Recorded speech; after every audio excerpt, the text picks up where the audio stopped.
This is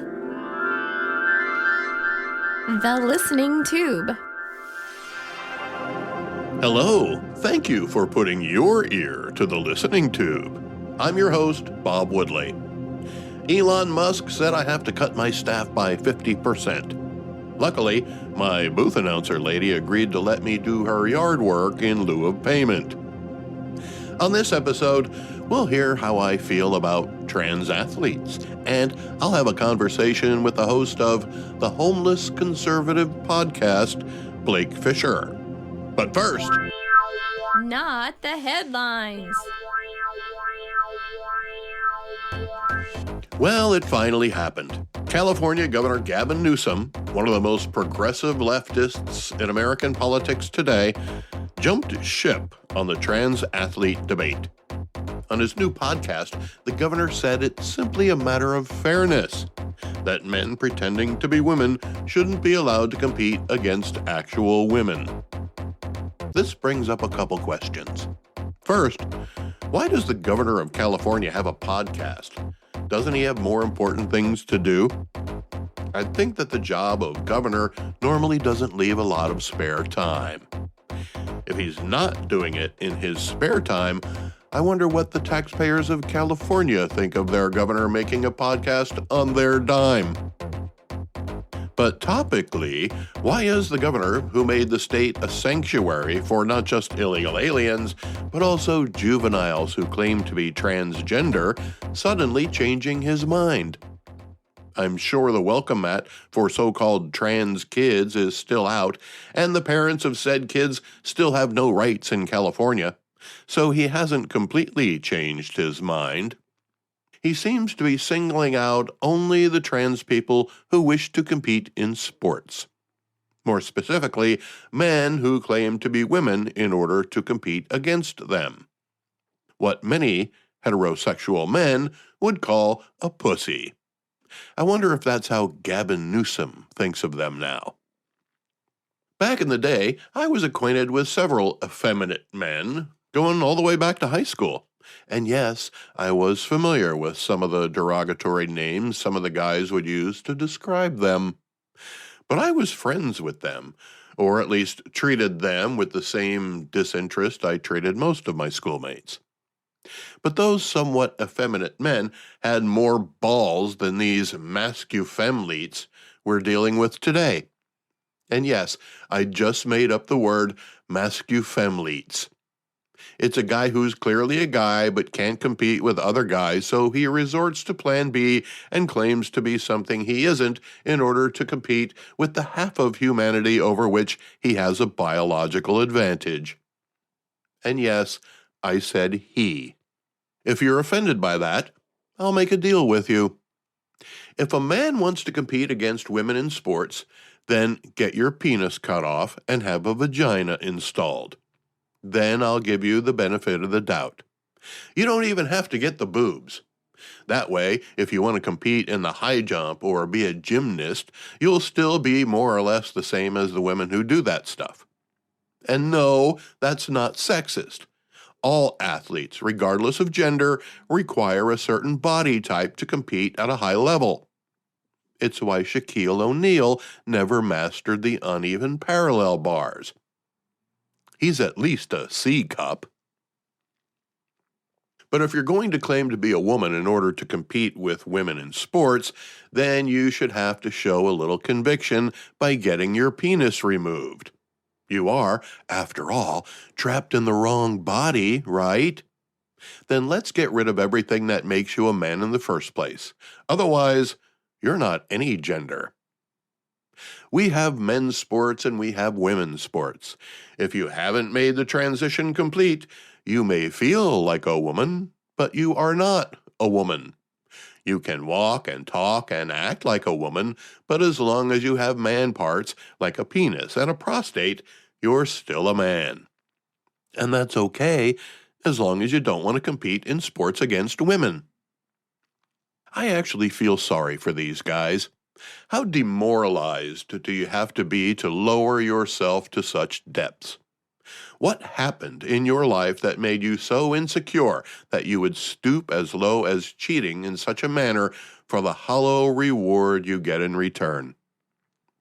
Is it satisfying to get that medal or trophy, to stand on that podium knowing that you couldn't compete with other men? I played sports when I was a kid. I never excelled at it, but I enjoyed it. Winning is always great, but losing has value too. We can't all be champions. I guess some men can't accept that and resort to squeezing their way into competition where they don't belong, all for the sake of being called a winner. If that's all you care about, then it isn't your body that's betraying you, it's your mind. You're not stuck in the wrong body, you're stuck in the wrong attitude. Winning a competition isn't worth giving up the most concrete evidence of your being, your body. But hey, if you're an adult who wants to change into the other gender, have at it. You're free to do that. But there are a couple of caveats. You can't compete against women in sports if you were originally a man, and you can't make everybody else in the world accept what you've done to yourself. Let's go back through the listening tube for this week in history.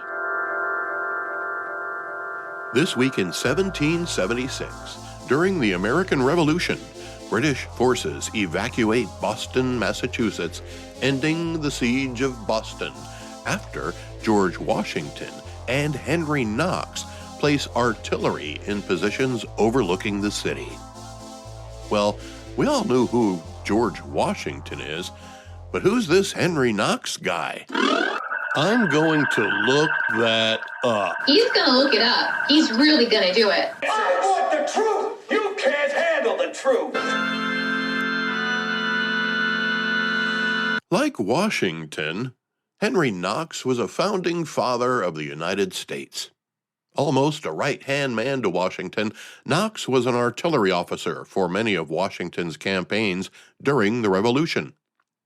After the war, he was chief of the War Department and continued in that role under the very first administration of the new United States of America as Washington's Secretary of War, a post currently held by Pete Hegseth. Secretary Knox is famous for his exploits in war in the Boston area, but it's a fort in Kentucky that bears his name. Fort Knox, notable for the nearby gold repository, and where I had shoulder surgery in 1982. But this isn't about me or Henry Knox or George Washington.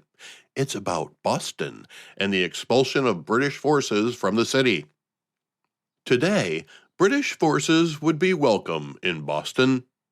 It's a sanctuary city where local law enforcement is prohibited from assisting federal agencies in apprehending people who are in the country illegally, even if they're killing other people. The city of Boston has become an embarrassment to the ideals for which it once stood. Boston natives like Henry Knox had a much different idea of freedom and liberty than the people leading Boston today.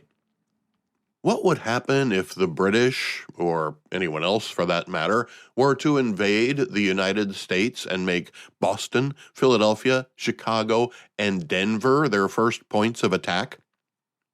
I can't help but believe there would be a lot of people who would welcome the invaders, which is sad, but also that city rules would actually prohibit local law enforcement from assisting the federal government in repelling the invading force because they're a protected class. If that sounds outrageous to you, you're right. But that's what's already happening, and Boston has become a poor example of what America stands for. All of America is a sanctuary from dictators and oppression for people from all over the world. If you need sanctuary from the United States of America, like that provided by sanctuary cities, then you probably shouldn't be here to begin with. But what gets me is how city governments can just ignore federal law, and in doing so, put the legal citizens at risk, deplete city budgets by paying for housing, education, and health care for the people you're protecting, and deprive legal residents of the freedoms and values and lifestyles they've earned. Nobody ever said, I'm going to move to Boston because they protect illegal immigrants from the federal government. Because if you did, you'd eventually say it like this. I'm going to move to Boston because they protect the illegal immigrants from the federal government. I'm sure someone from Boston could do it better.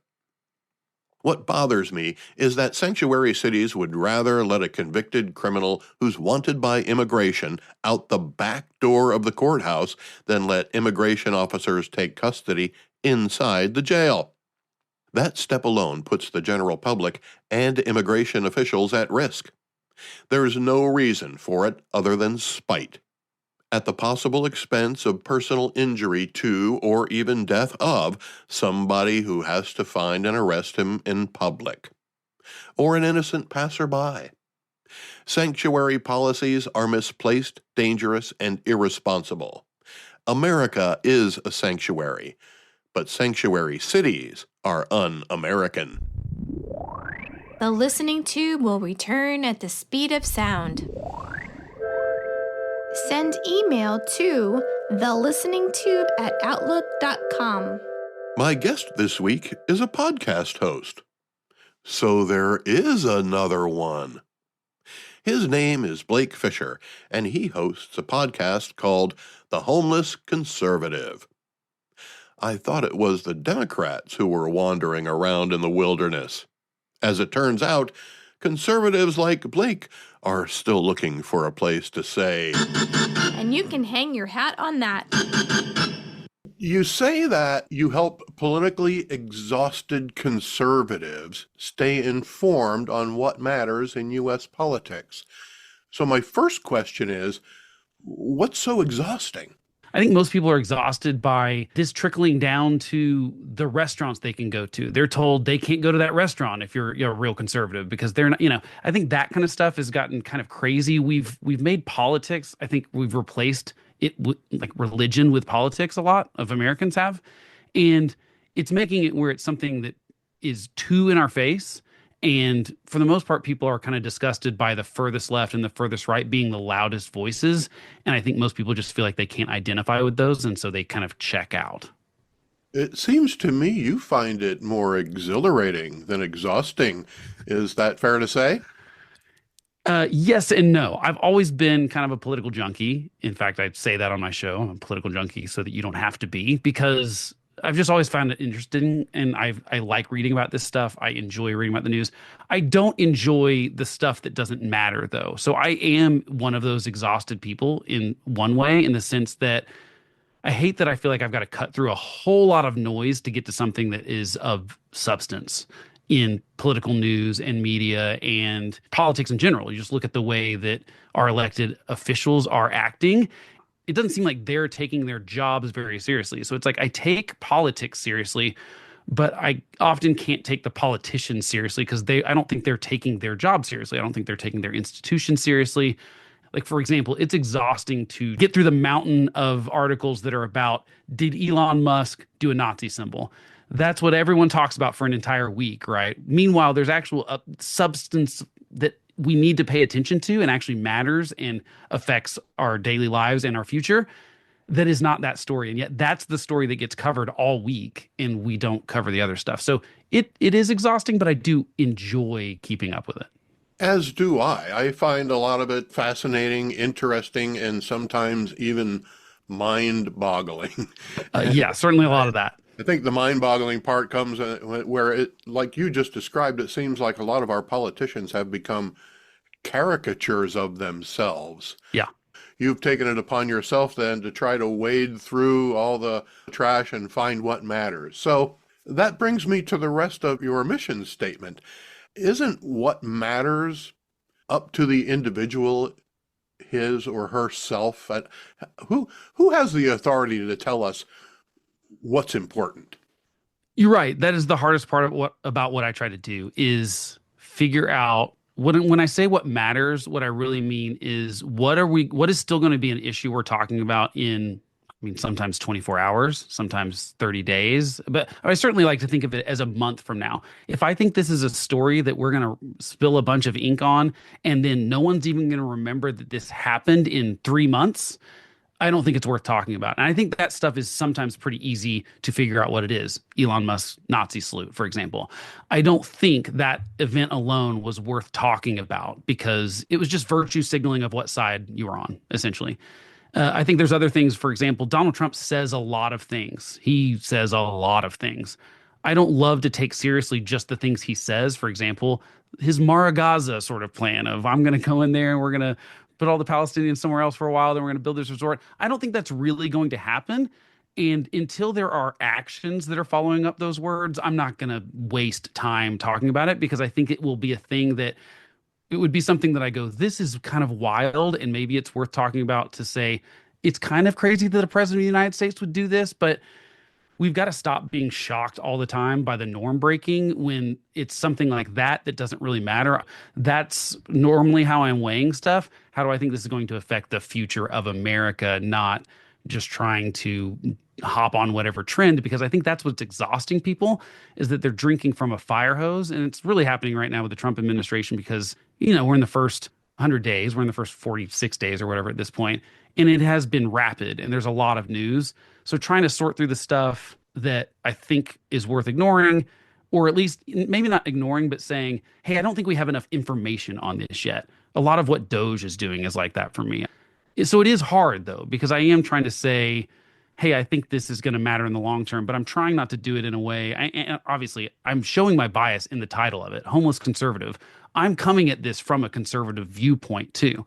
So there might be things that I think don't matter because they're, I'm not going to talk about Democrats as much on like their policy arguments because I'm not a Democrat. I'm not a liberal. I don't feel like I'm in that thing. Now I'm happy to make the argument between the conservative argument against a Democrat, but I'm not going to cover, the Senate races in California necessarily because I don't feel like my audience is going to like that, right? Donald Trump does say a lot of stuff, and I think a lot of it he says, simply to get people riled up or see what the reaction will be or how quickly the reaction will come. And Yes. It always comes very quickly. And then the next thing you know, what he said 5 minutes ago is now different. But everybody already had a knee-jerk reaction to it. Now they have to step back and re-examine the whole thing all over again, whereas if they had just sat back for a moment in the first place, that situation would have changed anyway. So from what I've observed, the Democrats try to pounce on every little thing that he does, and quite often it never comes to fruition. But I do have to give Donald Trump some credit for being a macro thinker. You brought up the Gaza plan. No one else had ever thought of that. No one else even considered anything like that. No one else said, let's get Greenland, let's take the Panama Canal back. He does think on a much larger, broader scale, it seems, than the rest of us. And I think it brings into focus how much macro engineering can be done in the geopolitical world, and he seems to have a really good grasp on it. Yeah, I'm torn on it a lot of times because what happens often, I think, is Trump just says exactly what he feels in the moment or exactly what he's thinking. There's not really a filter that runs through it. I certainly think the government needs new ideas. I think we need new ideas in lots of different areas, and I'm open to wild, sort of half-baked ideas. I'm open to that. In general, as someone in the government doing that, I don't love the president doing it because there's so much uncertainty around it. I'd rather the president have know like where principally they stand. And the problem is I don't know principally where Donald Trump stands on anything, and neither do any of the Republicans in Congress or his cabinet. And then everyone goes, oh, this is a great idea without thinking about the logistics of it. Okay, so wait, which one is it? Is it that you want us out of forever wars, or you want to send troops to Gaza, the number one place that they might get blown up by terrorists, so that they can kick all these Palestinians out and build this hotel. I mean, you know what I mean? It's like those two things are in juxtaposition of each other, and they can't both be true at the same time. You can't be against sending our troops into foreign battles that are for no reason other than, I mean, like you can't get on to George W. Bush for going into Iraq and then want to go into Gaza so you can build some hotels. I do agree. I like that he wants to shake things up. That's what I like about the idea of Doge. That's what I like about bringing someone like Elon Musk in. I just think that sometimes they act before they think about it. And I think they would be better served by listening to the smart people that they hire. And I think it would be good for him to listen to that advice sometimes. Instead, he just kind of acts, and then we've got to work backwards from it. So it's not that he has terrible ideas. It's just that he shouldn't say them out loud as early as he does. Okay. What should matter to American conservatives? Well, I would like the Constitution to matter again. And I would like the things that conservatives were traditionally for. Smaller government, lower taxes, not $33 trillion in debt, being financially responsible federal government. I would like Congress to have more power. They need to jealously guard that power and take it back. They've given way too much power to the president. I would look at the speech on Tuesday night that Donald Trump gave. He only mentioned Congress doing anything like twice in that entire speech. And if you want laws, if you want things to change, everything Donald Trump has done so far, every single thing other than the Lakeland Riley Act has been an executive order, which means every single thing that he's done right now, if you care about, can be undone in 4 years if a Democrat gets elected with a stroke of a pen, without Congress, without anything else. Just one guy in the White House can undo every single thing that Donald Trump has done so far. Joe Biden abused the power by trying to do things like forgiving student loans, which I think was absolutely illegal. The Supreme Court was correct. He kept trying to do it because he wanted to use these emergency powers and stuff that Congress has given him and these legal loopholes. And instead of fighting him in Congress, instead of Democrats in Congress saying, no, that's our job, we're the only ones that can do that, there's no one jealously guarding their institution. So most politicians in Congress are really only interested in getting reelected and keeping their seat, but they really want to be pundits on TV. It doesn't seem like they want to legislate because they're not wanting to pass bills. They would rather the president be the guy that does it because then they don't have to deal with potentially getting primaried from their right or the left, because there's only like 40 seats in Congress now that are jumping back and forth that are kind of purple. Most of them are very safely red or very safely blue. So there's a lot wrong there. And essentially, I think that conservatives should care about the things that we cared about 10 years ago. I'd like to go back to those basic principles that I've had for forever. And I feel like the whole Republican Party has shifted to where it's just whatever Donald Trump says. And that is not conservatism. Following a cult of personality is not conservatism. The whole point of the founding of this country was that we don't trust men. We think that men are corrupt. If men were perfect, is it Madison quote? If men were angels, you wouldn't need a government. And so conservatism is sort of going, there need to be checks and balances. That's what I think conservatives should care about, is like going back to constitutional stuff. I think most of our problems are because we're not really following the structure of the Constitution. It seems to me you really don't feel like this whole Department of Government Efficiency protocol is meant at all to relieve us of some of the bureaucracy, like almost like a fourth branch of government that's creating laws, or not laws, but regulations. From what I understand, you think, or you feel that the current Republican Party is in favor of this bureaucracy, but it looks to me like they're trying to get rid of it. No, they're not really, because the bureaucracy problem is not constitutionally, let's just talk about the structure of it. So obviously everything in the executive branch is under one person. So I've absolutely, legally, constitutionally, Donald Trump has the right, for example, to look under the hood of any of these agencies. And I think, we're going to deal with the courts and stuff like that. But the president is the head of the executive branch, and all power from the executive branch flows from the president of the United States of America. That's how the Constitution is set up. But the president gets those agencies and bureaucracies and stuff like that from Congress passing laws and creating the agencies. So the Congress created the Department of Justice, for example, and the Department of Treasury and all of these different departments. And they also give them the budgets. Republicans are actually not saying that they want to get rid of the bureaucracy. They're just saying we're okay with the bureaucracy as long as Donald Trump's the head of it. And they might be firing people and readjusting stuff, but what they're really doing right now, like what I tell conservatives to think about, or Republicans, right now Donald Trump is basically saying, we're going to try to fire people. And I know their goal is efficiency, but they've made some very bad mistakes. They've fired people that are in charge of keeping our nuclear arsenal safe, and they've had to try to hire them back. They've had several of these sort of mistakes where they fire people that actually have really important jobs inside the federal government. And I know there's bloat. I know there's corruption. I know that the administrative state is a problem. I think Neil Gorsuch's most recent book is about that. It's about how there are so many federal laws that are tied into like rules that the EPA can make, but then they can also charge you with federal crimes that were never passed by Congress. That is what I'm talking about when I'm saying get rid of the administrative state. I don't think the executive branch should be able to make laws, but the Congress has given the executive branch the ability to do that. And that's why we have presidents the ability to sign an executive order and change things, or the EPA to give a bunch of rules that now businesses have to follow, or they can face fines or jail time and things. And these are not okay, because that Congress should be the only body that can do that. The Constitution says that they are the body that gets to make laws. But Congress has decided, well, what we're going to do is we'll spin up an agency to do that. We'll give it no sunset date. And then we'll let the agency make the rules. And unless we just really strongly disagree with a rule, we can basically sort of veto a rule they make, but they're not really saying making the laws. Sometimes that's necessary. It's a good idea to have some regulatory agencies that you give the power to say, we trust that you're going to be able to keep up with this better. Like FDA, for example. It wouldn't make sense for Congress to have to approve every sort of thing that goes on the FDA, because they're doing research and science, and there is some stuff that you need to allow those agencies to do.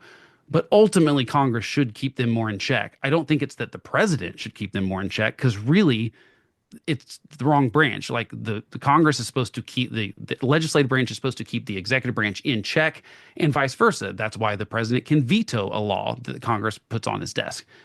And I think that's where it's the structural problems that I'm talking about. The goal of having the government be more efficient and getting rid of the administrative, I'm fine with those goals. I just think they're going about it the wrong way. The right way would be for Donald Trump to go to Congress and say, you want to get rid of the Department of Education? You got to go to Congress to do that constitutionally. That's what I want to see happen. A lot of the actions that the president has taken so far have been met with lawsuits brought by individuals, by other agencies, by the agencies affected that are themselves affected. Sometimes I wonder if these policies are being implemented for the sole purpose of generating a lawsuit against it, to set a precedent while the president still has the advantage of a Supreme Court balanced in his favor. Do you think that might be what's going on here? That maybe he's not that interested in changing the rules, but he's more interested in establishing where they are. Yeah, I think there's something to that. There's, I think, unfortunately, we've gotten in a situation where presidents they take an oath they swear to uphold the Constitution. And we've had several presidents in a row now that have out loud said things like this started like George W. Bush. He signed, I can't remember the law, but he says, I think this might be unconstitutional, but we'll see how it works out, essentially. I think that's an impeachable offense. I know that sounds crazy. I think if the president says, I think this is illegal, but I'm going to sign it anyway, you're not upholding the Constitution. You are punting something to the Supreme Court that you shouldn't have to punt to the Supreme Court. Biden did this a lot. So Biden did that with student loans, as mentioned again. He says, everyone said, Nancy Pelosi comes out and says, Biden can't do that. That's Congress's job, et cetera. Biden does it anyway. And then when the courts strike it down, he's like, this illegitimate court. And it's like acting like the court did something wrong. The court upheld the law. And that's what I think I'm worried about. And I think that Trump is doing a little bit of that for sure, is trying to say, try me. And so I do think there's a little bit of that with Trump. He's testing some of this to see what happens. I do think the federal government needs a shakeup. I think the executive branch needs a shakeup. I just wish it would come from the other branches of government, because I don't trust, like, the stuff that Donald Trump is doing inside the federal government. I also wouldn't want a Democrat to do. When we give someone powers, especially in the executive branch, you really have to think of what's the worst case scenario. If I've thought of the worst person in the world, which should not be hard for Democrats that hate Donald Trump to imagine, because he's there right now. So it's weird to me that they wanted to give Biden powers when they knew that it was a very real possibility. It was about a 50-50 chance that Donald Trump would be the next guy that has those powers. And it's like they learned no lessons from his first term, and vice versa for Republicans. Republicans in Trump's first term were happy to give him powers and let him get away with stuff because they felt okay about the things he was doing. But then you go, yeah, but there's going to be a Democrat that comes at some point and is going to have those same powers. I think there's just a real short-sightedness in all of this, including in Trump. I don't really believe that he's playing 3D chess most of the time. I think he wants to sort of move fast and break things, and then hopefully stuff shakes out in the end better than worse. I think that's kind of the plan with the Doge stuff. I see a breakup between Musk and Trump before the summer. I don't see there's any way those two egos can exist in the same world. I don't think it's going to work out very well. And Musk has made some pretty bad mistakes. And obviously Donald Trump doesn't want to look bad because of those. I don't think Elon Musk has any actual power anyway. I think he's more or less an advisor. People say he fired these people or he cut that budget, but I don't think he has the power to fire anybody. He doesn't, but he was. That's the problem. And that's where the lawsuits came from, is that he was basically firing people and saying this money can't go to that anymore. And the Trump White House had to kind of walk stuff back and say, no, there's someone. First of all, they wouldn't say who his boss was, but they said, no, there is someone in charge of Doge, but we won't reveal their identity. That's insane to me. You can't talk about government transparency and the deep state all the time and then say, we're not going to tell you who Elon Musk's boss is. That's lunatic, right? I mean, that's crazy, right? So yeah, I think that was the clarification that we got this week, was him telling his cabinet, because I'm sure there was confusion. Elon Musk is telling me to do something. Who's in charge, him or me? And that was a very clear public thing of saying, my cabinet positions, like those, you are in charge of your cabinet, of your agency. Elon Musk can make recommendations, but it is up to you. Now, I think that is going to turn into fighting within the White House, but that's okay. I don't mind there being sort of Lincoln's team of rivals. I don't mind people sort of positioning and jockeying and fighting for who's right. I think that you're wiser to have people like around you that we're going to fight about stuff. As for the lawsuits, I'm convinced that once all's said and done and the dust settles, I think we will know a lot more about where specific powers lie among the branches of our government. And I think much probably to your satisfaction, I think it will move us closer to returning to the constitutional government that was envisioned by our founding fathers. But again, we'll see that. I think the Supreme Court is there. I mean, I think the Supreme Court right now they're not all in for Donald Trump. I think that for the most part, and you look back at even the Supreme Court's decision to say, what was the Chevron doctrine? We're basically saying, no, there are things that Congress has to do. And so I think the Supreme Court is kind of saying, hey, no, that's Congress's job. The EPA can't say that. Congress has to say that. And they are trying to claw back some of that, specifically the executive branch kind of overreach of powers. It does seem like they have, over the last several years, been pulling that back. It will be interesting to see what happens when they butt up against more Donald Trump stuff, because it was a little easier when it was Joe Biden, probably. But so I hope that they remain true to that thing, because I think you're right. The Supreme Court could make a lot of these decisions that haven't been made because they were just sort of norms. And I hope that they can more clarify, nope, the president cannot do that. The executive branch cannot do that. Agencies cannot do that. Congress cannot, I would like to see some more definition of that, as long as they get it right. I think they will. I have general trust in most of the Supreme Court to look at the Constitution as originally intended. Now, it seems to me a lot of the people on the left, Democrats, are asking their party to move more toward the center. And if they do, I think that might force the Republicans to move a little bit more to the right.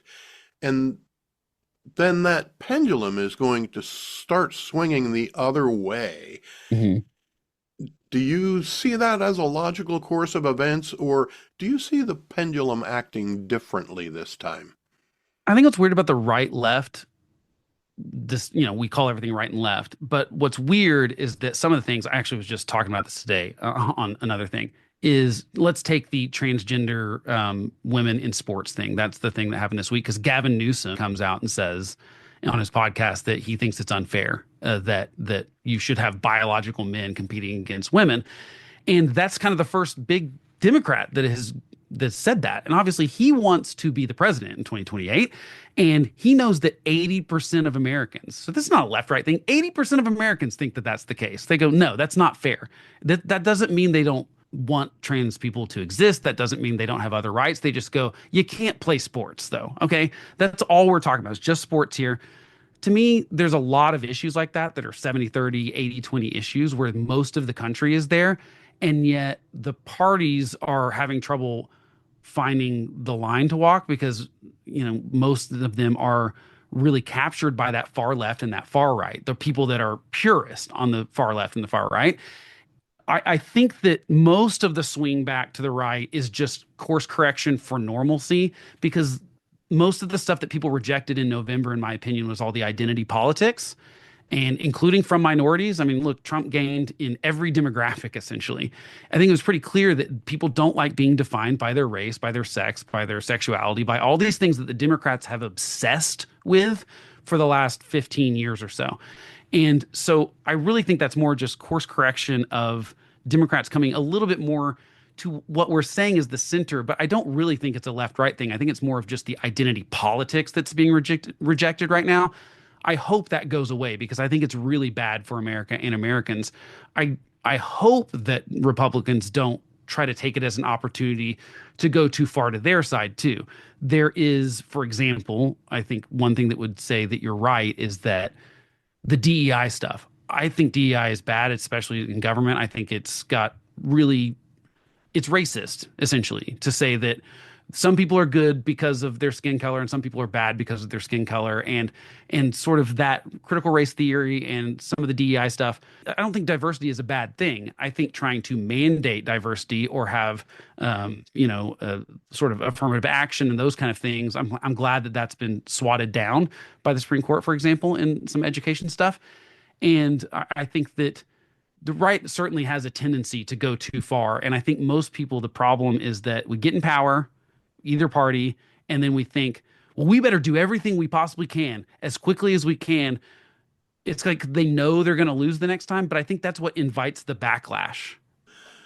Is there a place in the Republican Party or on the conservative side of the political spectrum for someone who smokes pot and believes a woman should have the right to an abortion, even though they don't personally support the idea? Do you mean what I think conservatives should think or what the Republican Party actually thinks right now? Well, you're speaking, I'd like you to speak on behalf of what you believe conservatism is. I think conservatism should be a little bit more personal liberty focused. Like my issue with trans thing would be, look, I don't think we should do anything to kids, for example, because they're minors and I think you're permanently doing damage to their body that you can't do. But if you want to be an adult and trans, I don't really care. Like until it infringes on my rights, I think you can have your rights to do things. But I don't think you can play sports at college. I think there are some limitations there because now you're infringing on someone else's rights. The Republican Party is a pro-choice party now. They might be less pro-choice than the Democrats, but they're pro-choice. Like Donald Trump threw the pro-life movement under the bus and to get elected last year. And that's unfortunately how politics works. I would like to see the Republican Party actually do stuff with these votes that they got, from minorities and, like I said, all those demographics. Donald Trump did not win the youth vote as he claims so often, but he gained 11 points on him. This is a huge gain between 2020 and 2024. I hope that Republicans are smart enough to actually use that well and actually show people that, like, we do care about you. You know what? I think there's a point that Republicans have when they say, what have the Democrats done for black people? I think that's a valid point to make. But I also think Republicans have to put their money where their mouth is and actually follow through on the things that the reason those people voted for them, or they might not have. So I think there is room for those. And I think the Republican Party is trying to be like, but it's like I said, it's really hard to drown out the loud voices on the right. And it's the same problem with the Democrats. So I think most of them feel that way, that Gavin Newsom said. They just felt like they couldn't say it because they would get crucified by people further to the left of them. Well, thank you for your perspective, Blake. You've certainly put out some fodder for thought and make it clear that conservatives still have issues to be addressed by the current administration. Blake Fisher tackles all of these issues from a conservative standpoint on his podcast, The Homeless Conservative. The Listening Tube is written and produced by yours truly. Copyright 2025. Thank you for putting your ear to the Listening Tube. Support the show. Hey, if he says something smart, you can support the show from the homepage. Or text me from the homepage. You can text the Listening Tube from the homepage if he says something stupid. I'm your host, Bob Woodley, for Thou Ad Infinitum.